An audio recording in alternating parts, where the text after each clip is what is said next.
नमस्कार दोस्तों, स्वागत है आप सभी का हमारे YouTube channel finance with Brajesh पे। जैसा कि आप लोग जानते हैं कि हम लोगों ने GSTR 1 और 3 का एक सीरीज स्टार्ट किया था। उसी क्रम में आज हम लोग एक इम्पोर्टेंट टॉपिक डिस्कस करने जा रहे हैं, GST कैश लेजर और क्रेडिट लेजर। आज हम लोग समझेंगे कि GST कैश लेजर और क्रेडिट लेजर का मीन्स क्या है, हम क्रेडिट लेजर में जो भी ITC है उसको यूटिलाइज कैसे करेंगे और कैश लेजर में जो भी अमाउंट है उसको हम लोग कैसे यूटिलाइज करेंगे। तो चलिए स्टार्ट करते हैं।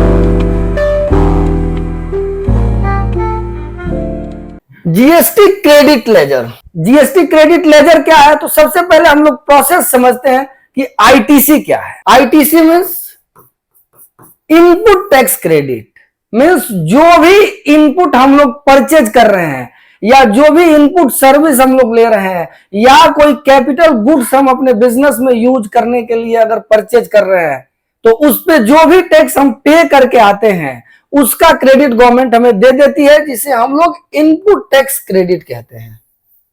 अब गवर्नमेंट के द्वारा इसके लिए एक पर्टिकुलर लेजर बनाया गया है कि ये आपका अकाउंट रहेगा और इसमें जो भी पीछे से आप गुड्स या सर्विस या कोई कैपिटल गुड्स परचेज करके ले आएंगे और उसमें जो भी टैक्स आपका रहेगा वो एक पर्टिकुलर प्रोसेस के थ्रू आपके इस लेजर में जमा हो जाएगा।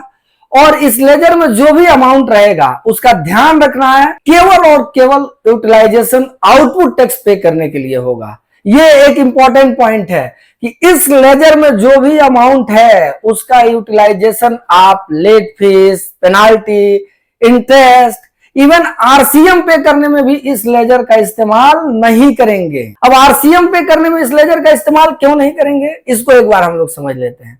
क्योंकि हम लोगों ने पिछले वीडियो में डिस्कस किया था कि रिवर्स चार्ज मैकेनिज्म में टैक्स पे करने की लायबिलिटी रेसिपिएंट की होती है। मींस ये रेसिपिएंट का आउटपुट लायबिलिटी तो नहीं है, लेकिन उसके बाद भी रेसिपिएंट को पे करना है। तो इस केस में अगर रेसिपिएंट इस गुड्स या सर्विस को फॉरवर्ड चार्ज में रिसीव करता तो ये टैक्स किसी दूसरे को पे करता।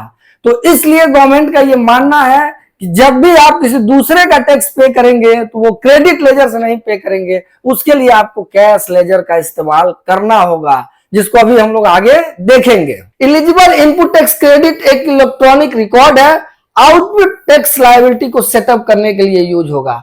इंटरेस्ट, पेनाल्टी, लेट फीस और आरसीएम के पेमेंट में ये अलाउ नहीं है। अब इसको हम लोग उस लेजर में लेके कैसे जाएंगे, जो प्रोसेस हम लोग डिस्कस कर रहे हैं, तो उसको हम लोग देखते हैं। सबसे पहले अगर आप कोई भी परचेज करते हैं, गुड्स हो या अगर आप इनपुट सर्विस ले रहे हैं या कोई कैपिटल गुड्स परचेज करते हैं, तो उस केस में उस पे जो भी जीएसटी पे करते हैं आपका सप्लायर अपना GSTR1 फाइल करेगा। हम लोग पिछले वीडियो में डिस्कस कर चुके हैं GSTR1 के बारे में डिटेल में, आप उसका लिंक डिस्क्रिप्शन बॉक्स में मिल जाएगा, आप जाके वहां से देख सकते हैं। तो जब भी हमारा सप्लायर GSTR1 फाइल करेगा हमारा GSTN नंबर डाल के, वो डेटा हमारे GSTR2B में रिफ्लेक्ट करने लगेगा और जो भी डेटा GSTR2B में रिफ्लेक्ट करेगा उसको हम लोग बाइफरकेट करेंगे, eligible ITC as well as ineligible ITC. और जो भी एलिजिबल आईटीसी रहेगा वो हम GSTR3B में क्लेम करेंगे। जो ही हम GSTR3B में एलिजिबल आईटीसी क्लेम करेंगे वो आईटीसी हमारे लेजर में चला जाएगा, जिसको हम लोग जो मैनर हमने बताया इस मैनर में हम लोग इसको यूटिलाइज करेंगे। मींस केवल आउटपुट टैक्स लायबिलिटी को पे करने के लिए यूटिलाइज करेंगे, इसका यूटिलाइजेशन लेट फीस, इंटरेस्ट या पेनाल्टी के लिए नहीं करना है, ध्यान रखना है। अब हम लोग देख लेते हैं कैश लेजर। कैश लेजर क्या है, टैक्स पेयर द्वारा जमा की गई कैश अमाउंट के लिए ये एक इलेक्ट्रॉनिक रिकॉर्ड है।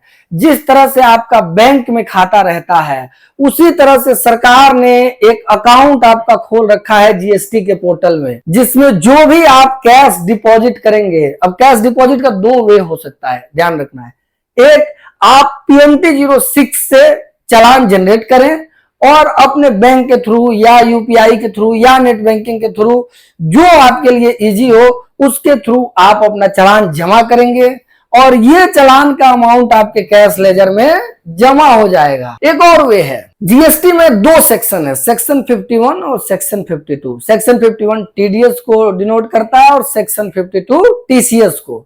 कुछ पर्टिकुलर केस स्पेसिफाई किया गया है जिसमें आप जो भी गुड्स या सर्विस रिसीव करेंगे उस केस में आपके ऊपर टीडीएस और टीसीएस की लायबिलिटी बनती है।